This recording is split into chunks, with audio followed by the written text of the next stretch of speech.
नमस्कार साथियों, अपने डिजिटल प्लेटफॉर्म पर आप सभी का हार्दिक स्वागत है।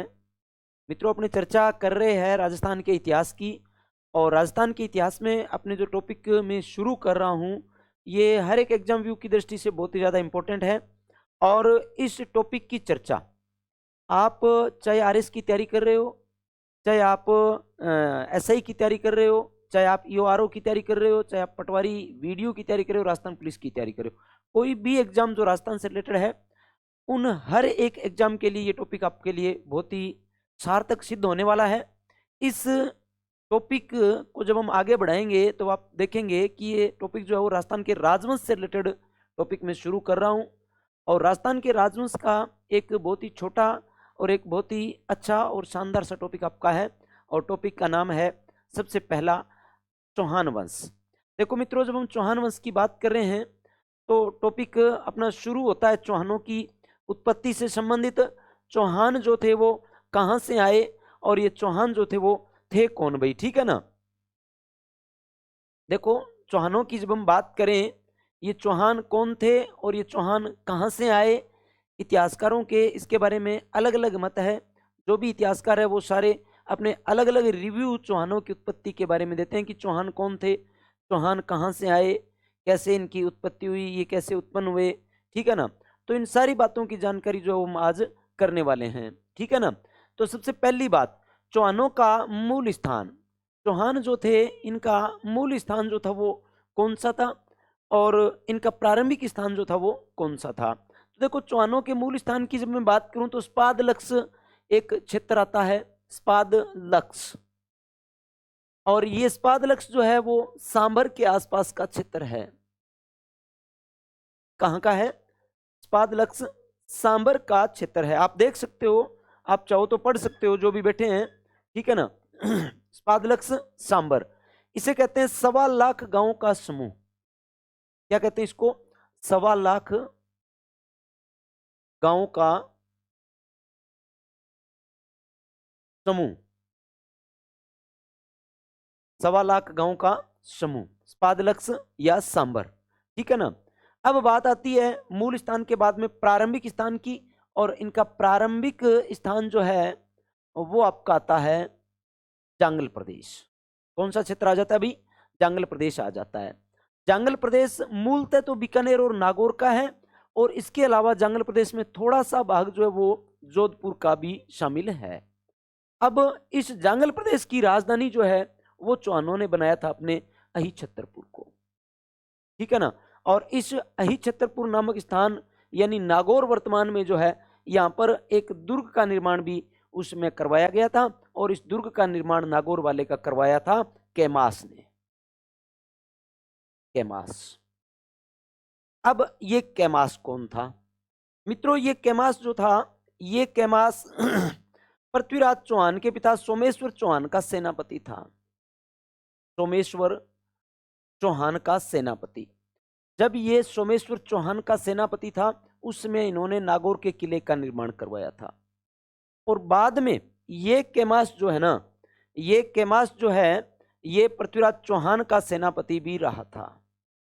किसका सेनापति रहा था? पृथ्वीराज चौहान का सेनापति भी रहा था, ठीक है ना। पृथ्वीराज चौहान का सेनापति भी ये बाद में रहा था। तो ये बात चौहानों के मूल स्थान और चौहानों के प्रारंभिक स्थान से संबंधित और चौहानों के प्रमुख किले नागौर से संबंधित बात जो है वो अपनी हो जाती है। इसके बाद में बात आ जाती है चौहानों की उत्पत्ति कैसे हुई, यानी ये चौहान उत्पन्न कैसे हुए। इस बात की चर्चा जब हम करें तो हम अगली स्लाइड पे चलते हैं। देखें, देखो भाई, चौहानों से संबंधित बात जब हम करें, ये चौहान कौन थे, ये चौहान कहां से आए। तो देखो, चौहानों का, अजमेर के चौहानों का इतिहास या स्पाद लक्स के चौहान इनको हम बोलते हैं। जैसे अभी पिछली स्लाइड पे मैंने आपको बताया था कि स्पाद लक्स के चौहान थे। कौन थे भाई? स्पाद लक्स के चौहान थे। स्पाद लक्स चौहानों का मूल स्थान था, या स्पाद लक्स 1.25 लाख गांव का क्षेत्र था, ठीक है ना। चौहानों की कुल देवी, देखो स्पाद लक्स के चौहानों की कुल देवी की बात करूं या चौहानों की कुल देवी की बात करूं, ठीक है ना। स्पाद लक्स के चौहानों की कुल देवी की जब मैं बात करूं तो बात आती है शाकंभरी माता की। शाकंभरी माता, सांबर, जयपुर, ठीक है ना। और चौहानों की ऑल ओवर जब मैं बात करूं तो चौहानों की कुल देवी है आशापुरा माता। चाहे वो बड़ौज के चौहानों की बात करूं मैं, चाहे वो मैं सोनगरा चौहानों की बात करूं, चाहे मैं नाडोल के चौहानों की बात करूं, तो कुल देवी के रूप में आ जाती है माता आशापुरा। ठीक है ना। इसके बाद में स्पादलक्स के चौहानों की कुल देवी है शाकंभरी माता। ठीक है ना। अब बात आ जाती है चौहानों की उत्पत्ति के विषय में, यानी चौहान जो थे वो उत्पन्न कैसे हुए, इस बारे में अलग अलग इतिहासकारों के अलग अलग मत है। किसी का मत कुछ है, किसी का कुछ है।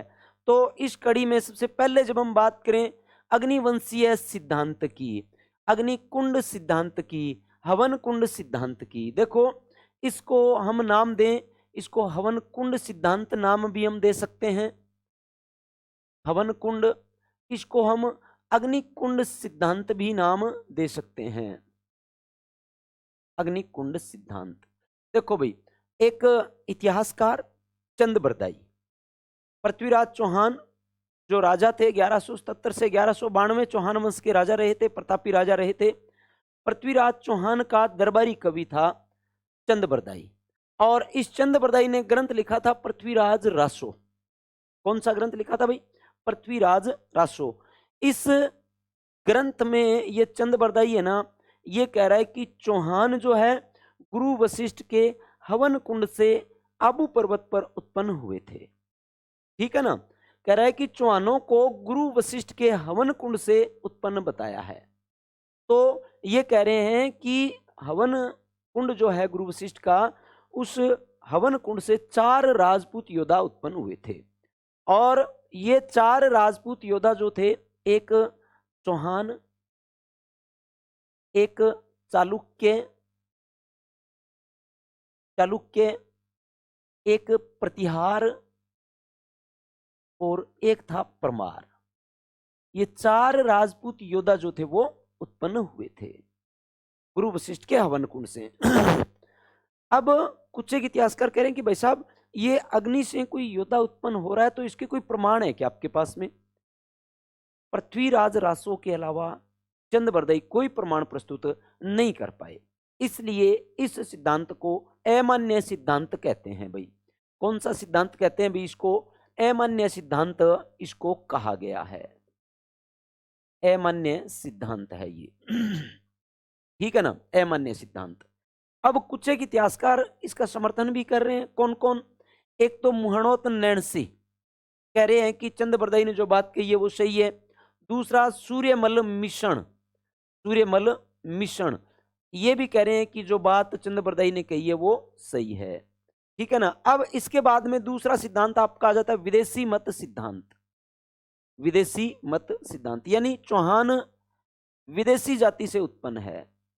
कर्नल जेम्स टोड एक विदेशी इतिहासकार है, कर्नल जेम्स टोड। ठीक है ना। कर्नल जेम्स टोड कह रहे हैं कि चौहानों की उत्पत्ति है ना मध्य एशिया की सक्सीथियन और हुण जाति के लोगों से हुई है। कर्नल जेम्स टोड कह रहे हैं कि चौहान जो है वो मध्य एशिया के सक्सीथियन और हुण जाति के लोगों से उत्पन्न है। अब प्रमाण मांगा गया तो प्रमाण इनके पास भी कुछ था नहीं। Annals and the antiquities of Rajasthan एकमात्र प्रमाण था जिसको साक्ष्य के रूप में मान्य स्वीकार नहीं किया जा सकता। तो कर्नल जेम्स टोड ने कहा कि चौहान मध्य एशिया की सक्सीथियन और हुण जाति के लोगों से उत्पन्न है। अब 2 विदेशी इतिहासकार जो कर्नल टोड का समर्थन कर रहे हैं, एक विलियम क्रुक और एक डॉक्टर स्मिथ, ये दोनों कह रहे हैं कि चौहान जो थे वो सक्सीथियन और हुण जाति के लोगों से उत्पन्न है। ठीक है ना। अब इसके बाद में ब्राह्मण वंशीय सिद्धांत की बात करें। देखो भी, ब्राह्मण वंशीय सिद्धांत की जब हम बात करें, डॉक्टर दशरथ शर्मा, राजस्थान के जाने माने इतिहासकार है डॉक्टर दशरथ शर्मा। डॉक्टर दशरथ शर्मा कह रहे हैं कि चौहान जो थे वो वत्स गोत्रीय ब्राह्मण थे। डॉक्टर शर्मा ने एक अभिलेख यहां पर पढ़ा, बिजोलिया अभिलेख। ठीक है ना। ये बिजोलिया अभिलेख इन्होंने यहां पर पढ़ा था। भीलवाड़ा का अभिलेख है बिजोलिया, भीलवाड़ा का 1170 का अभिलेख है बिजोलिया। इस अभिलेख को इन्होंने पढ़ा डॉक्टर दशरथ शर्मा ने। इस अभिलेख को पढ़ करके डॉक्टर दशरथ शर्मा कह रहे हैं कि चौहान वत्स गोत्रीय ब्राह्मण थे। ठीक है ना, क्या थे? वत्स गोत्रीय ब्राह्मण थे। शब्द में लिख सकता हूं, वत्स गोत्रीय ब्राह्मण, वत्स गोत्रीय ब्राह्मण, ये दशरथ शर्मा कह रहे हैं। अब दशरथ शर्मा का समर्थक यहाँ पे डॉक्टर गोपीनाथ शर्मा, भारत राजस्थान के इतिहास के जाने माने इतिहासकार डॉक्टर दशरथ शर्मा और डॉक्टर गोपीनाथ शर्मा दोनों कह रहे हैं कि चौहान जो थे वो वत्स गोत्रीय ब्राह्मणों से उत्पन्न हुए हैं। समझ में आ गई होगी बात आपके यहां तक की। इसके बाद में बात करें सूर्यवंशी सिद्धांत की। देखो सूर्यवंशी सिद्धांत की जब हम बात करें, पृथ्वीराज विजय जयानक ने लिखी थी। एक इतिहासकार, पृथ्वीराज रासो का लेखक चंद बरदाई और जयानक दोनों पृथ्वीराज चौहान के दरबारी कवि थे। पृथ्वीराज चौहान का एक दरबारी कवि तो कह रहा है कि चौहान हवन कुंड से उत्पन्न हुए हैं, और एक दरबारी कवि जयानक जो है वो कह रहा है कि चौहान सूर्यवंशियों की संतान है, चौहान सूर्यवंशियों से उत्पन्न हुए हैं, ये बात जयानक कह रहा है। अब जयानक का एक साथी और अमीर महाकाव्य का लेखक, अमीर महाकाव्य किसने लिखी? तो बात आती है अपने नैनचंद्र सूरी ने। नैनचंद्र सूरी जो थे, नैनचंद्र सूरी, इन्होंने अमीर महाकाव्य लिखी थी। ये दोनों कह रहे हैं कि चौहान जो थे वो सूर्यवंशियों की संतान है। ऐसे ही प्रमाण डॉक्टर गौरीशंकर हीराचंद ओझा, ठीक है ना, डॉक्टर गौरीशंकर हीराचंद ओझा ने चौहानों को सूर्यवंशी बता दिया। ठीक है ना, और डॉक्टर गौरीशंकर हीराचंद ओझा ने चौहानों के सूर्यवंशी होने के काफी सारे प्रमाण भी प्रस्तुत कर दिए। जैसे एक इन्होंने देखो प्रमाण के रूप में दिया सांबर अभिलेख। कौन सा अभिलेख बता दिया? सांबर जयपुर का, आठपुर उदयपुर का अभिलेख, हर्ष सीकर का, आबू सिरोही का, श्रृंगी ऋषि सिरोही का। ये इन्होंने काफी सारे ऐसे अभिलेख थे जिनमें लिखा हुआ है कि चौहान सूर्यवंशी थे। ठीक है ना, काफी सारे ऐसे अभिलेख थे जिनमें लिखा हुआ है कि चौहान जो थे वो सूर्यवंशी थे। बात क्लियर समझ में आ रही होगी आपके। और ये सर्वाधिक मान्य सिद्धांत है भाई। कैसा सिद्धांत है ये? सर्वाधिक मान्य सिद्धांत है। तो देखो पृथ्वीराज रासो में चंद्रबरदाई ने लिखा है कि भाई चौहान जो थे वो अग्निकुंड से उत्पन्न हुए। दूसरा कर्नल जेम्स टोड, चौहान ब्राह्मण वंशीय, चौहान जो थे वो विदेशी थे। तीसरा ब्राह्मण वंशीय या वत्स गोत्रीय ब्राह्मणों से उत्पन्न डॉक्टर दशरथ शर्मा और गौरीशंकर, ये डॉक्टर गोपीनाथ शर्मा दोनों बिजोलिया शिलालेख को देख करके बता रहे हैं।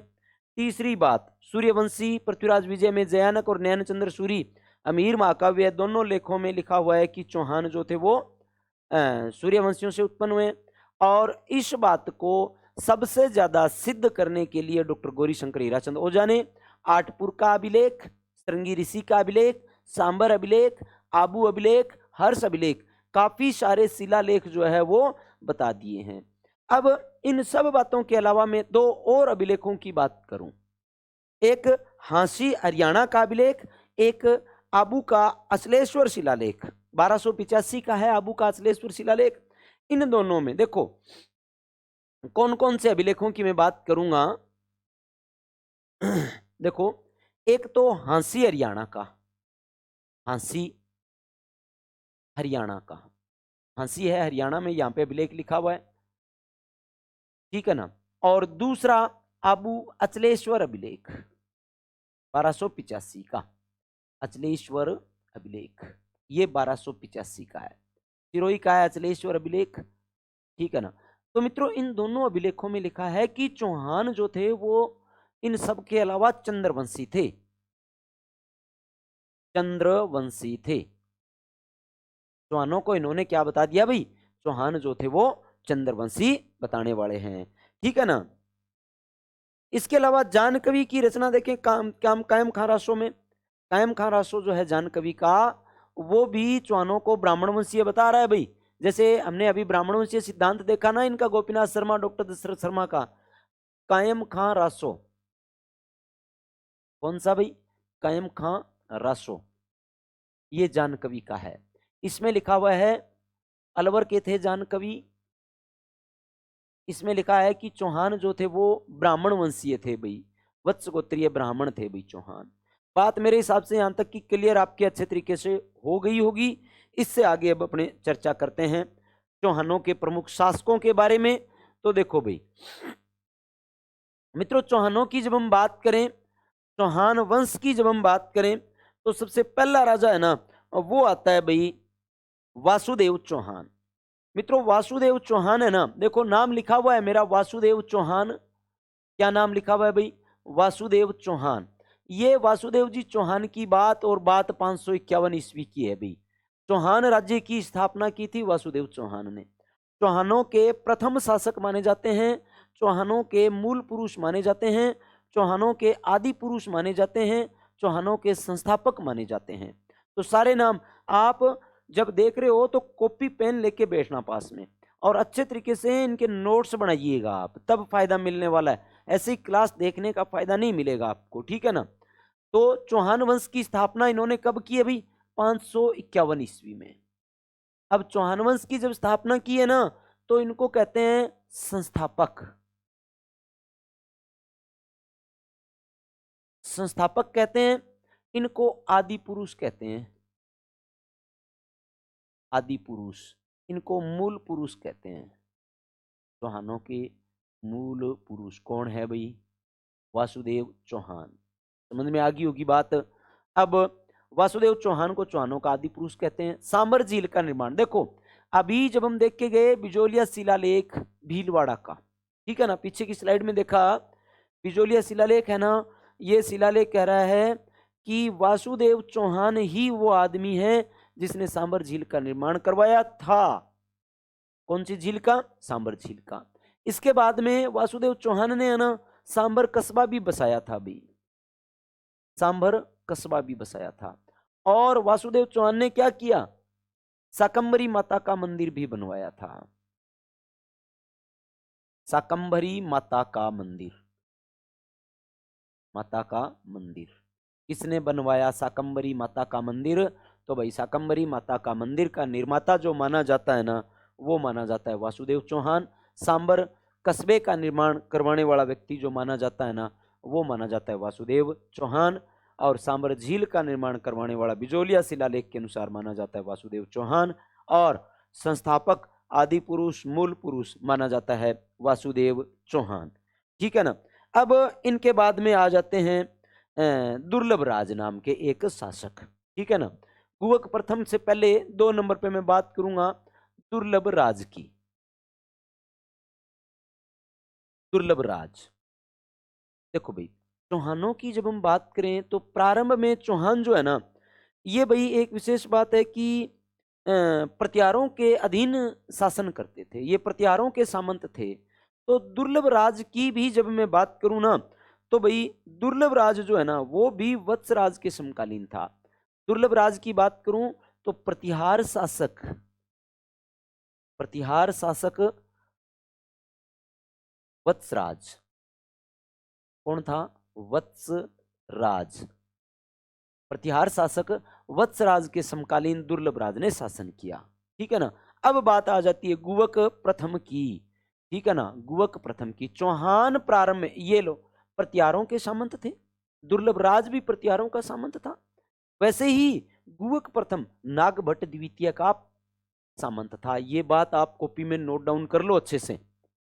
ये गुवक प्रथम नागभट्ट द्वितीय का, नागभट्ट द्वितीय का सामंत था।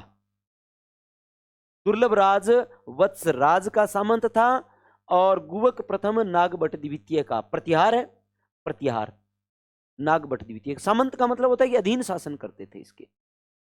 प्रतिहारों के अधीन थे चौहान। अभी तक चौहान स्वतंत्र नहीं, आगे बताएंगे कि चौहानों ने स्वतंत्र शासन प्रारंभ कब किया था। चौहानों ने, चौहान स्वतंत्र शासन भी आगे प्रारंभ करेंगे, वो बात भी हम यहां पर देखने वाले हैं भाई, ठीक है ना। आगे हम देखेंगे कि चौहानों ने अब स्वतंत्र शासन प्रारंभ कर दिया। अब चौहानों ने प्रतिहारों की अधीनता का त्याग कर दिया, और जो राजा प्रतिहारों की अधीनता का त्याग कर देगा ना, वो राजा महाराजा धीराज की उपाधि धारण करेगा। जो व्यक्ति महाराजा धीराज की उपाधि धारण कर लेगा ना, वो व्यक्ति स्वतंत्र शासन करेगा। ठीक है ना। आगे अब नागभट्ट द्वितीय है ना भाई, ये नागभट्ट द्वितीय जो है ना, ये गुवक प्रथम को वीर राजा की उपाधि देगा, वीर राजा की उपाधि। नागभट्ट द्वितीय ने कहा था कि ये वीर राजा है। कौन है वीर राजा? गुवक प्रथम, ठीक है ना। इसके बाद में गुवक प्रथम ने हर्षनाथ मंदिर का निर्माण करवाया भाई। भाई सीकर में है हर्षनाथ मंदिर। कहां पर है? हर्षनाथ मंदिर। जीर्ण माता के भाई थे हर्षनाथ मंदिर, सीकर में। सीकर हर्षनाथ मंदिर का निर्माण किसने करवाया भाई? तो हर्षनाथ मंदिर का निर्माण करवाने वाला आदमी था भी गुवक प्रथम, सीकर जिले के रेवासा में। हर्षनाथ चौहानों के कुल देवता माने जाते हैं भाई। हर्षनाथ को चौहान वंश का कुल देवता मानते हैं। जीर्ण माता जो थी वो चौहान वंश की कुल देवी मानी जाती है। और हर्षनाथ कुल देवता, हर्षनाथ की पूजा भैरव के रूप में भी की जाती है। किसके रूप में की जाती है हर्षनाथ की पूजा भाई? भैरव के रूप में की जाती है। तो मित्रों अभी तक हमने जो राजा देखे हैं, देखो एक नंबर पे वासुदेव चौहान देखा, चौहान वंश के संस्थापक, आदि पुरुष, मूल पुरुष। एक बार आप साथ में आएंगे मेरे, चौहान वंश के आदि पुरुष, मूल पुरुष, संस्थापक 551 ईस्वी में। बिजोलिया शिलालेख कह रहा है कि वासुदेव चौहान सांबर झील का निर्माता है। शाकंभरी माता के मंदिर का निर्माण भी वासुदेव ने करवाया और सांबर कस्बे का निर्माण भी वासुदेव ने करवाया। इसके बाद में आ जाता है वत्सराज के समकालीन शासन करने वाला राजा दुर्लभ राज, ठीक है ना, दुर्लभ राज। दुर्लभ राज के बाद में आ जाता है नागभट्ट द्वितीय, प्रतिहार का सामंत गुवक प्रथम। गुवक प्रथम ने हर्षनाथ मंदिर का निर्माण करवाया सीकर के रेवासा में, और हर्षनाथ को चौहानों का कुल देवता मानते हैं। हर्षनाथ का मंदिर रेवासा सीकर में बनवाया। वहीं पर रेवासा में ही जीर्ण माता का मंदिर भी है, हर्ष की बहन थी। सीकर के चौहानों की कुल देवी जीर्ण माता थी भाई, ठीक है ना। अब मित्रों बात करेंगे चंदन राज के बारे में। एक राजा चंदन राज, पत्नी का नाम था रुद्राणी, या मित्रों रुद्राणी को कहते हैं आत्म प्रभा। रुद्राणी का नाम आत्म प्रभा, ये थी रुद्राणी। देखो रुद्राणी की जब हम बात करें ना, ये रुद्राणी जो थी ये थी इस रुद्राणी को था काल सर्प दोष, भगवान शिव का काल सर्प दोष था। और अपने काल सर्प दोष को दूर करने के लिए ये रुद्राणी प्रतिदिन पुष्कर झील में 1000 दीपक प्रवाहित करती थी, ठीक है ना। प्रतिदिन रुद्राणी पुष्कर झील में 1000 दीपक जलवाकर भगवान शिव की पूजा करती थी, ठीक है ना। और दूसरी बात, रुद्राणी जो थी वो यौगिक क्रिया में निपुण थी भाई। ये आत्म प्रभा या रुद्राणी यौगिक क्रिया में निपुण थी, यौगिक क्रिया में निपुण थी। इतने अच्छे नोट्स बनवाऊंगा आपको कि रेगुलर अगर लिख लिया तो एक क्वेश्चन भी बाहर नहीं आने वाला है। साथ साथ में कॉपी में नोट डाउन करते रहना बस। बहुत ही शानदार तरीके से आपका ये सिस्टम जो है वो सेट करवाने वाला हूं मैं आपका, ठीक है ना। आगे चंदन राज ने तोमर शासकों को पराजित किया था। अभी चंदन राज की बात ज्यादा नहीं है, चंदन राज की पत्नी रुद्राणी यानी आत्म प्रभा जो है ना, उसकी बात बहुत ज्यादा है, इंपॉर्टेंट भी है। पुष्कर झील में प्रतिदिन 1000 दीपक ये प्रवाहित किया करती थी भाई, ठीक है ना।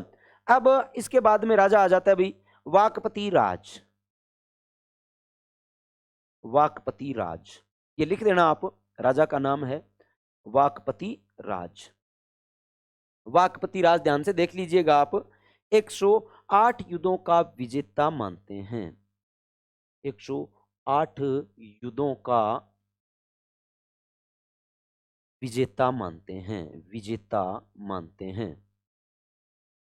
वाकपति राज 108 युद्धों का विजेता माना जाता है। समझ में आ गई बात? देखो गुवक प्रथम की बात कर दी। गुवक प्रथम ने सीकर के हर्षनाथ मंदिर का निर्माण प्रारंभ करवाया था। इसको पूरा करवाने का श्रेय जाएगा बेटा, आगे आएंगे सिंहराज। सिंहराज जो शासक होंगे ना, सिंहराज इस हर्षनाथ मंदिर का निर्माण कार्य पूरा करवाएंगे, जो बात आगे हम देखेंगे। ये आगे सिंहराज। देखो सबसे पहली बात, ये सिंहराज वो व्यक्ति है जिसने प्रतिहारों की अधीनता का त्याग किया था। पहले मैंने बताया कि चौहान प्रतिहारों के अधीन शासन कर रहे थे, इन्होंने प्रतिहारों की अधीनता का त्याग किया। किसी के अधीन शासन नहीं करेगा ये व्यक्ति, ये व्यक्ति स्वतंत्र शासन करेगा। इसलिए देखो, इनसे पहले चौहान प्रतिहारों की अधीनता स्वीकार करते थे। ये प्रथम शासक थे जिन्होंने स्वतंत्र शासन प्रारंभ किया। ठीक है ना। स्वतंत्र शासन प्रारंभ करने वाला आदमी है ना, वो कहलाता था भाई महाराजा धीराज। महाराजा धीराज। तो महाराजा धीराज की उपाधि धारण करने वाला पहला चौहान कौन? सिंहराज। महाराजा धीराज की उपाधि। और सीकर के हर्षनाथ मंदिर का निर्माण भी पूरा किसने करवाया बेटा? हर्षनाथ मंदिर का निर्माण किसने पूरा करवाया? हर्षनाथ मंदिर का निर्माण पूरा करवाने वाला आदमी जो था ना, वो था सिंहराज। तो जिस मंदिर का निर्माण गुवक प्रथम ने प्रारंभ करवाया था, उस मंदिर का निर्माण कार्य प्रारंभ पूरा करवाने का श्रेय जो है वो जाता है सिंहराज को। सिंहराज पहला स्वतंत्र राजा था। इसने प्रतिहारों की अधीनता का त्याग किया था बेटा। ठीक है ना। प्रतिहार जो थे वो अब इन पर शासन नहीं करेंगे भाई। ठीक है ना। आगे बात आ जाती है विग्रहराज द्वितीय की। बेटा विग्रहराज द्वितीय वो राजा है जो चौहानों की कुल देवी का मंदिर बनवाएगा भृगु कच्छु में।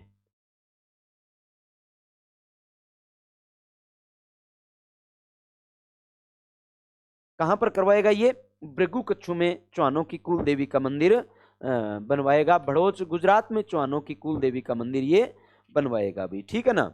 देखें विग्रहराज के बारे में। देखो विग्रहराज द्वितीय चालुक्य शासक मूलराज प्रथम को पराजित करेगा। एक तो ये बात आपको ध्यान रखनी है। अब चालुक्यों के साथ में इनके संघर्ष शुरू हो चुके हैं, पृथ्वीराज चौहान तक चलेंगे। ये इनके संघर्ष जो है, इनकी लड़ाई जो है चालुक्यों के साथ में शुरू हो चुकी है। और पृथ्वीराज थर्ड, पृथ्वीराज चौहान जो है त्राइन के युद्धों वाला, त्राइन के युद्धों से पहले पृथ्वीराज चालुक्यों को हराएंगे। ठीक है ना। तो चालुक्य शासक, ये प्रश्न बहुत बार पूछा जाता है कि मूल राज प्रथम को पराजित करने वाला चौहान राजा कौन था? तो वो विग्रहराज द्वितीय था। अब बात आ गई जो बात मैं आपको बताना चाह रहा था। देखो बड़ोच गुजरात में अपनी कुल देवी आशापुरा माता का मंदिर बनवाया। बड़ोच गुजरात, ये भड़ोच है, ये भृगु कच्छु है, ये भरूच है। भड़ोच, भड़ोच ये गुजरात में है। ये इस भड़ोच को हम कह सकते हैं भृगु कच्छु। पुरानी किताबों में भृगु कच्छु नाम भी मिलेगा। और ये भड़ोच जो है ना, ये भरूच शब्द भी मिलेगा आपको, भरूच। ठीक है ना। तो ये यहाँ पर बड़ोच में चौहानों की कुल देवी आशापुरा माता का मंदिर बनवाया। अब देखो 973 ईस्वी के लगभग इसकी जानकारी का स्रोत हर्षनाथ अभिलेख है। हर्ष अभिलेख रेवासा सीकर का है। और ये अभिलेख इसकी जानकारी हमें लगभग पूरी जानकारी हमें देता है भाई। ठीक है ना। हमें लगभग पूरी जानकारी ये देता है। अब दूसरी विशेष बात, इसके बारे में एक बात और मिलती है कि चौहानों के सबसे प्रथम प्रतापी राजा हुए थे। ये कौन? विग्रहराज। चौहानों के प्रथम प्रतापी राजा, प्रथम प्रतापी राजा। एक बात तो ये। दूसरी बात, इन्होंने एक उपाधि धारण की थी, परम भट्टारक महाराजाधिराज परमेश्वर। ठीक है ना। तो विग्रहराज द्वितीय की उपाधि में यहां पे लिखूं परम भट्टारक, परम भट्टारक महाराजाधिराज, महाराजाधिराज परमेश्वर। ये उपाधि हमें पूछेंगे कि ये उपाधि किसकी है। तो बेटा ये उपाधि आपकी मानी जाती है किसकी? विग्रहराज द्वितीय की। ठीक है ना। अब पृथ्वीराज प्रथम ज्यादा कोई इंपॉर्टेंट है नहीं। ठीक है ना। पुष्कर के लुटेरों की हत्या इन्होंने की थी, 700 चालुक्यों की हत्या इन्होंने की थी। कोई हमें नहीं पूछने वाला इनके बारे में। अगर हमें पूछने की बात अब आएगी ना, तो वो आएगी बेटा अजय राज चौहान की। ठीक है ना। अजय राज चौहान, अजमेर की स्थापना करवाने वाले अजय राज चौहान की बात मैं अब करूंगा भाई। ठीक है ना। अजय राज चौहान देखो 1113 में अजमेर की स्थापना की, अजय मेरू दुर्ग बनवाया। अजय मेरू दुर्ग किसने बनवाया? अजय राज ने बनवाया। अजय मेरू दुर्ग का निर्माण करवाने वाला चौहान राजा कौन था भाई? तो ये चौहान राजा थे भाई अजयराज चौहान, ठीक है ना।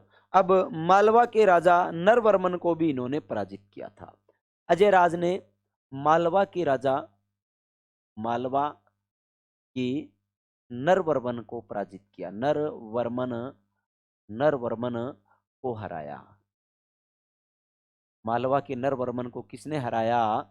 तो अजयराज चौहान ने मालवा के नरवर्मन को हराया।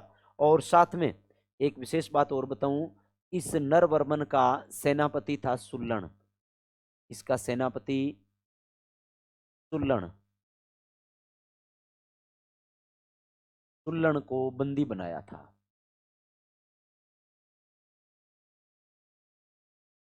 सुल्लन को बंदी बनाने वाले राजा का नाम बताएं तो भाई सुल्लन को बंदी बनाने वाला राजा जो था वो अजयराज चौहान था।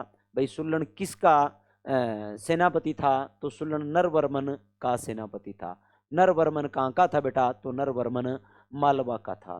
देखो भाई अजयराज चौहान वो राजा थे जिन्होंने सिक्के चलाए थे, सिक्के ढलवाए थे खुद के नाम से और पत्नी के नाम से। अजय देखो अजयराज चौहान जो है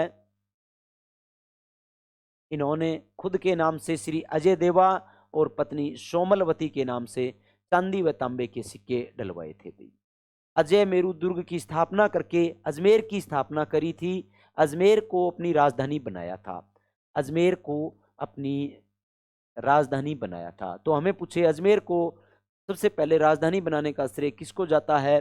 तो अजमेर को राजधानी बनाने का श्रेय अजयराज चौहान को जाता है। इसलिए अजयराज चौहान का काल चौहान वंश का माना जाता है बेटा निर्माण काल। चौहान वंश का निर्माण काल अजयराज का काल माना जाता है। समझ में आ गई होगी बात आपके कि अजयराज का काल किसका काल माना जाता है? तो अजयराज का काल चौहान वंश का निर्माण काल। एक आगे हम विग्रह राज चतुर्थ या बिशलदेव चौहान की बात करेंगे। जब बिशलदेव चौहान की बात करेंगे ना तो बिशलदेव चौहान के बारे में हम पढ़ेंगे कि चौहान वंश का श्रवण काल है, ठीक है ना। आगे देखो अजयराज चौहान जो थे वो शैव मतावलंबी थे भाई, ठीक है ना। और दूसरी विशेष बात, अजयराज चौहान 1113 में राजा बने थे। देखो जरा 1113 में अजमेर आए थे और 1133 में ये क्या करेंगे बेटा? 1133 में अजयराज चौहान अपना शासन जो है वो त्याग देंगे। त्यागेंगे क्यों? अपने बेटे अर्णोराज के पक्ष में, ठीक है ना। तुर्की आक्रमण बहुत ज्यादा हो रहे थे, इसलिए ये अजयराज चौहान क्या करेंगे? वृद्धावस्था में आने लग गए थे, इसलिए इन्होंने अपना शासन त्याग दिया और अपने बेटे अर्णोराज को राजा बना दिया। इन्होंने अपना शासन अपने पुत्र अर्णोराज के पक्ष में त्यागा था। ये वही अर्णोराज है, ये वही आना जी है जो अजमेर की आना सागर झील का निर्माण करवाएंगे बेटा, ठीक है ना। अब देखो बात करें अर्णोराज की, 1133 में बेटा राजा बनेंगे और 1153 तक शासन करेंगे, ठीक है ना। अर्णोराज ने देखो ये अर्णोराज जी राजा बन चुके हैं। जब मैंने आपको झीलें पढ़ाई है ना तो उन झीलों को आप पीछे जाके आना सागर झील की बात करना। आना सागर झील का निर्माण आना जी ने या अर्णोराज ने चंद्रा नदी के पानी को रोक करके तुर्की रक्त की सफाई हेतु करवाया था। वही बात मैं यहाँ पर बोल रहा हूँ अब, ठीक है ना। अर्णोराज ने अजमेर में आना सागर झील का निर्माण करवाया। समझ में आ गई होगी बात। अजमेर में आना सागर झील का निर्माण करवाया। कौन सी नदी के पानी को रोका बेटा? तो बात आती है बेटा चंद्रा नदी के पानी को रोककर। कौन सी नदी? चंद्रा नदी के पानी को रोककर, ठीक है ना। पुष्कर में वराह मंदिर का निर्माण बहुत ही बार पूछा जाने वाला प्रश्न, बहुत ज्यादा बार पूछा जाने वाला प्रश्न है। पुष्कर में वराह मंदिर का निर्माण किस चौहान राजा ने करवाया? तो बेटा नाम वहां पर आ जाता है अपने अर्णोराज जी का, ठीक है ना। आगे देखो पुष्कर के चौहान मंदिर वराह मंदिर का निर्माण, ये आप लिख ही लेना कॉपी में और इंपॉर्टेंट लगा लो कॉपी में लिखते लिखते कि पुष्कर के वराह मंदिर का निर्माण किसने करवाया। लिख लिया होगा।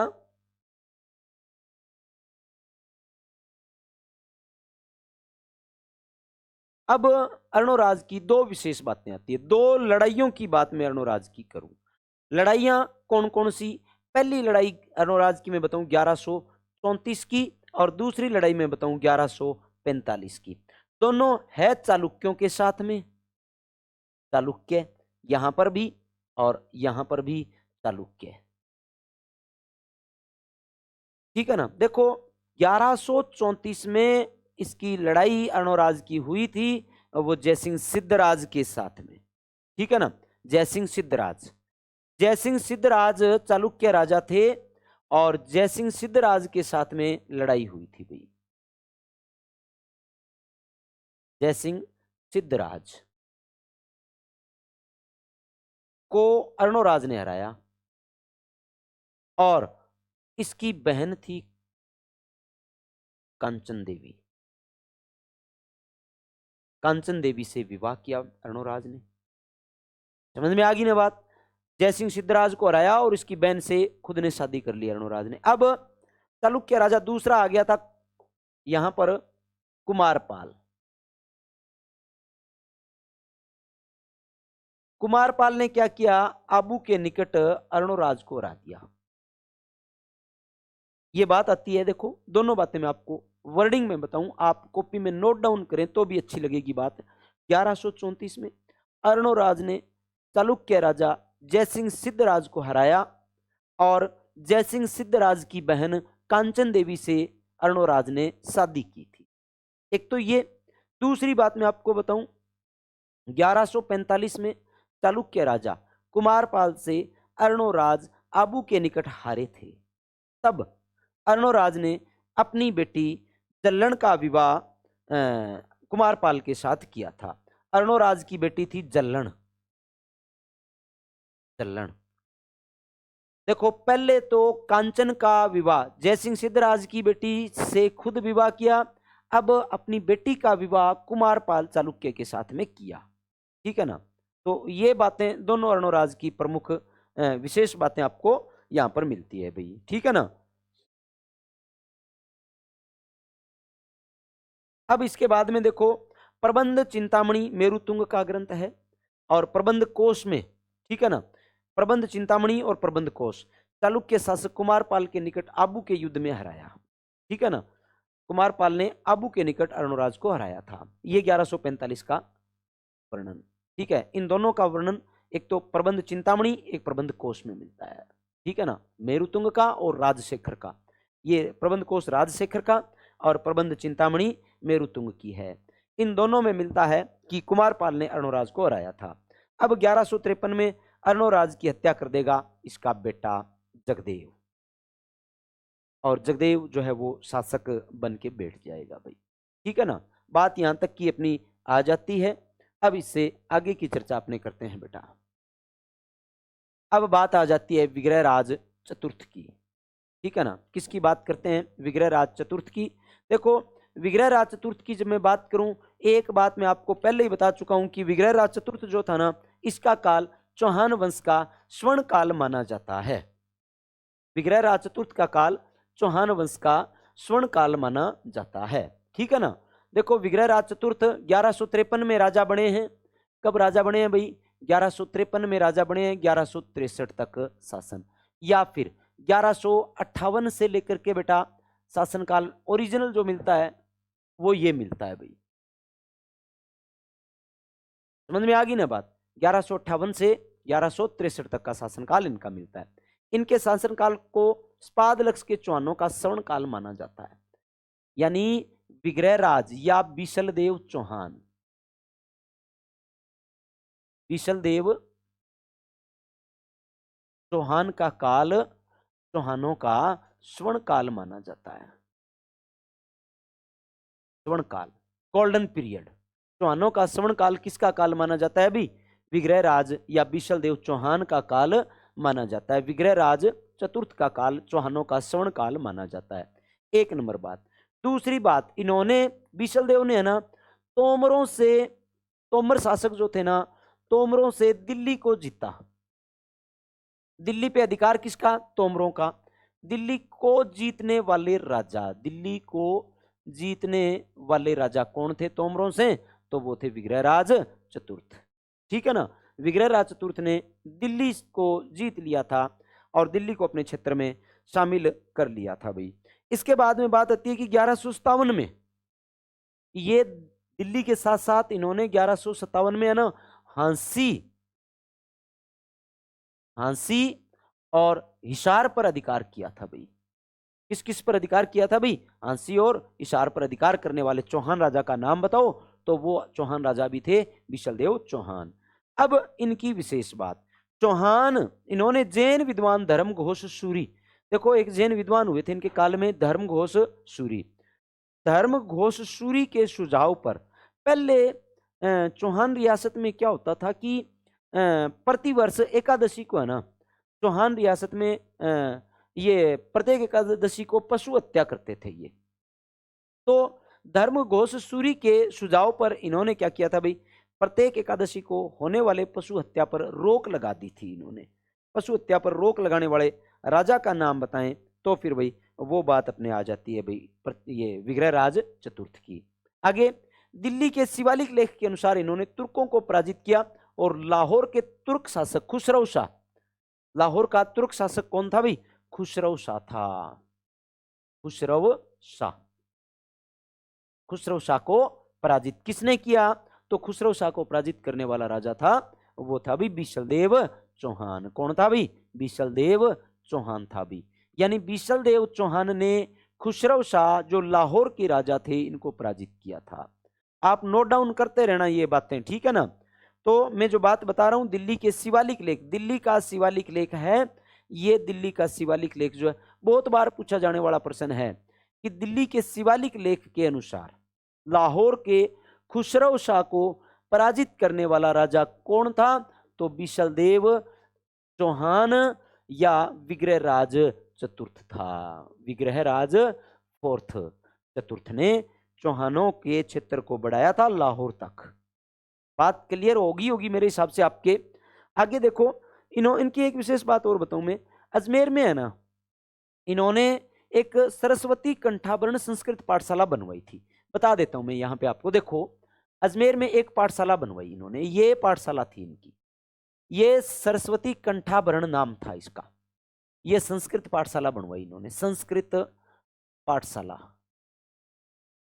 नाम था सरस्वती कंठाभरण, कंठाभरण संस्कृत पाठशाला। ये पाठशाला बनवाने वाला कौन था बेटा? ये पाठशाला बनवाने वाला था विग्रहराज चतुर्थ। बाद में क्या होता है भाई, विग्रहराज चतुर्थ का शासनकाल चल रहा है, शासनकाल समाप्त हो गया और धीरे धीरे जैसे जैसे भारत पर दिल्ली सल्तनत, कुतुबुद्दीन ऐबक जब राजा बने ना, तब वो क्या करेंगे, इस पाठशाला को तुड़वा देंगे और तुड़वा करके इस पाठशाला को अढ़ाई दिन के झोपड़े में बदल देंगे। अढ़ाई दिन, अढ़ाई दिन का झोपड़ा। यहाँ पे पंजाब शाह पीर, पंजाब शाह पीर का अढ़ाई दिन का उर्स लगता है। कितने दिन का? अढ़ाई दिन का उर्स लगता है, इसलिए इसको आप क्या कहते हैं? अढ़ाई दिन का झोपड़ा कहते हैं। बात क्लियर होगी एकदम, है ना। आगे देखो, इसने अजमेर में सरस्वती कंठाभरण नामक, यही बात मैं आपको जो बता रहा हूं कि संस्कृत पाठशाला का निर्माण करवाया और अपने नाटक, एक हरि केली नाटक लिखा था बेटा विग्रहराज चतुर्थ ने। उस हरि केली नाटक के अंश, किसके? हरि केली नाटक के अंश आज कोई आप लेख लिखो और अपने घर पे लिखवा दो, वैसे ही इसने क्या किया, विग्रहराज चतुर्थ ने क्या किया, एक संस्कृत में नाटक लिखा था हरि केली। उस नाटक के अंश है ना इस पाठशाला की दीवारों पे लिखवा दिए थे। तो कुतुबुद्दीन ऐबक ने तुड़वा दिया और जब कुतुबुद्दीन ऐबक ने तुड़वाया ना, कहते हैं आज भी अढ़ाई दिन के झोपड़े पर वो हरि केली नाटक के अंश मिलते हैं अवशेष के रूप में, ठीक है ना। आगे देखो भाई, आगे देखो, ये देखो भाई अजमेर में सरस्वती कंठाभरण पाठशाला का निर्माण करवाया और अपने नाटक हरि केली की पंक्तियां इस पाठशाला की दीवारों पर खुदवाई। कालांतर में कुतुबुद्दीन ऐबक ने इस पाठशाला को तोड़कर मस्जिद बनवा दी, जिसे हम अढ़ाई दिन का झोपड़ा कहते हैं। आगे उपाधियां विग्रहराज चतुर्थ की, बिशलदेव, कवि बांधव और कटिबंधु, तीन उपाधियां है भाई। अब निर्माण में और क्या क्या करवाया, तो एक तो बिशलपुर नगर, बिशलपुर तालाब का निर्माण करवाया। और तालाब के किनारे है ना, बिशलपुर तालाब के किनारे, ये एक भगवान शिव का मंदिर भी इन्होंने बनवाया था। अब बेटा दरबारी कवि थे इनके, एक तो दरबारी कवि था सोमदेव। क्या नाम था? सोमदेव। ये सोमदेव थे दरबारी कवि। और सोमदेव ने किताब लिखी ललित विग्रह राज। क्या नाम है किताब का भाई? ललित विग्रह राज। ये आप बहुत इंपॉर्टेंट किताबें हैं, लिख लेना आप इनको।